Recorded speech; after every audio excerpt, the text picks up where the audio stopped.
Hello price Lord, நல்லா இருக்கிறீங்களா? இந்த நாளில் என் கூட சங்கீதம் 84ஆம் அதிகாரத்தில் 11ஆம் வசனத்தை நாம் தியானிக்க இருக்கிறோம். தேவனாகிய கர்த்தர் சூரியனும் கேடகமும் ஆனவர். கர்த்தர் கிருபையையும் மகிமையையும் அருளுவார். உத்தமமாய் நடக்கிறவர்களுக்கு நன்மையை வழங்காதிரார். உத்தமமாய் நடக்கிறதை குறித்து 101ஆம் சங்கீதத்தில் கூட உத்தமமான வழியிலே விவேகமாய் நடப்பேன். எப்பொழுது என்னிடத்தில் வருவீர்?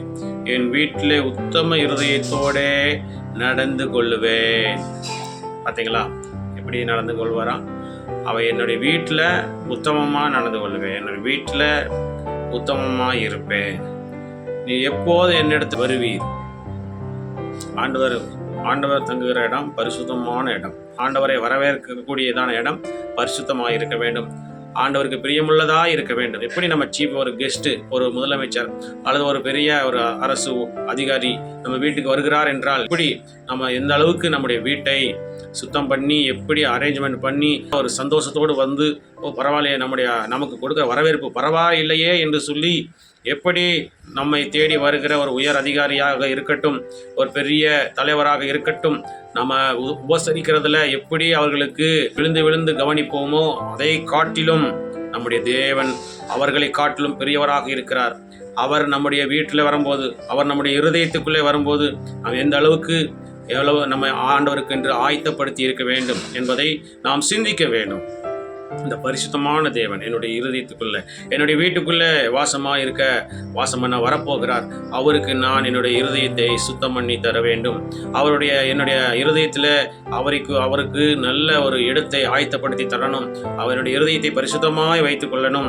என்னுடைய வீட்டை பரிசுத்தமாய் வைத்துக் கொள்ளணும். அதே போல் எங்கள் வீட்டில் நான் சண்டை போடாமல் இருக்கணும். என்னுடைய வீட்டில் குடிக்காமல் இருக்கணும். என்னுடைய வீட்டில் பார்க்கும் பொழுது உத்தமமாய் நடந்து கொள்ள வேண்டும் என்கிறதான ஒரு உணர்வு நமக்குள்ளே இருக்க வேண்டும். இந்த சங்கீதக்காரனை சொன்னது போல, நான் என்னுடைய வீட்டில் எப்பொழுதும் எங்கள் வீட்டுக்கு வருவீங்க ஆண்டவரே, நான் என்னுடைய வீட்டில் உத்தம இருதயத்தோடு நடந்து கொள்வேன் என்று சொல்லி ஆண்டவரிடத்தில் அந்த அளவுக்கு கெஞ்சி கேட்குறார் என்று பார்க்கிறோம்.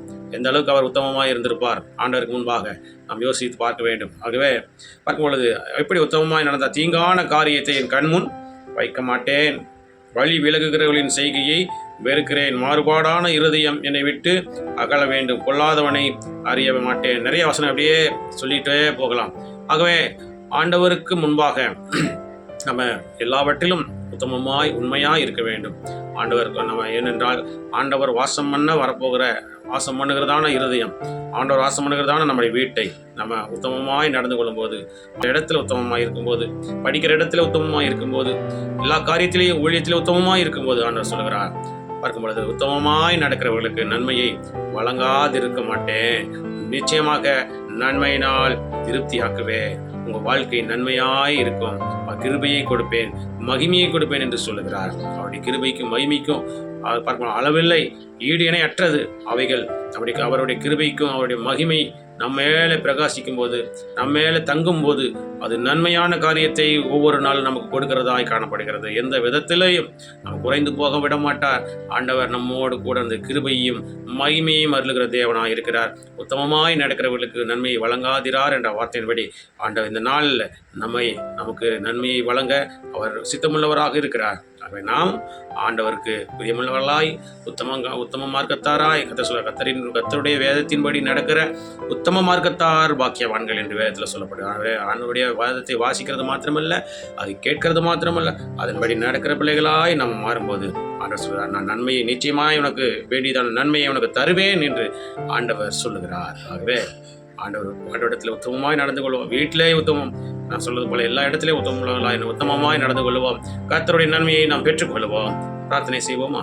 ஸ்தோத்திரம் ஆண்டவரே, எங்கள் அன்பனே சிறுதான பருவத்தின் தந்தையை ஆஸ்வதிக்கப்பட்டதான இந்த நாளிலே கூட ஆண்டவரே நீர் கொடுத்த நம்முடைய வார்த்தைக்கான நன்றி செலுத்துகிறோம்.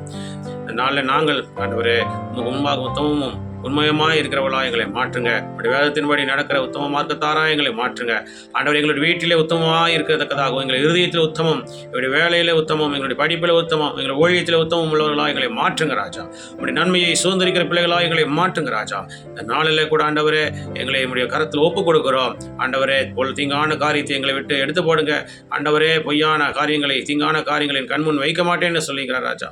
இந்த சங்கீதக்காரனை போல நாங்கள் இந்த கண்களின் முன்பாக தீங்கான காரியங்களை நாங்கள் வைக்காத நோக்காதபடிக்கு ஆண்டவரே எங்களை பரிசுத்தமாய் வழிநடத்துங்க. செய்கைகள் சுத்தம், நடக்கையில் சுத்தம், பார்வையில் சுத்தம், பேச்சில் சுத்தம், கேட்கறதுல சுத்தம், எல்லாவற்றிலும் சுத்தம் காணப்படட்டும் ராஜா. நீர் எங்களுக்கு கூர்ந்து வழிநடத்துங்க ராஜா. இந்த நாளில் நாங்கள் செய்கிற வேலைகள், தொழில்கள், படிப்புகள், ஊழியங்கள், போக்குவரத்துகள் எல்லாவற்றும் கரம் கூர்ந்து பரிகாரத்தை செய்து நாமத்தை மேம்படுத்த வேண்டுமா எங்களுக்கு காப்பாற்ற இயேசு கிறிஸ்துவின் நாமத்தின் மூலமாக கேட்டுக்கொள்கிறோம் எங்கள் ஜீவனுள்ள நல்ல பிதாவே. ஆமென், ஆமென். கர்த்தர் நம்மை ஆசீர்வதிப்பாராக. இந்த நாளில் கூட ஆண்டவர் நமக்கு நன்மையை கொடுக்கிற தேவனாக இருக்கிறார். ஆண்டவருடைய சமூகத்தில் நாம் உத்தமமாய் காணப்படுவோம். ஆண்டவர் இந்த நாளில் நன்மையை ஆண்டவர் நம்முடைய வாழ்க்கையில கொடுப்பார். நாம் சுதந்திரித்துக் கொள்வோம்.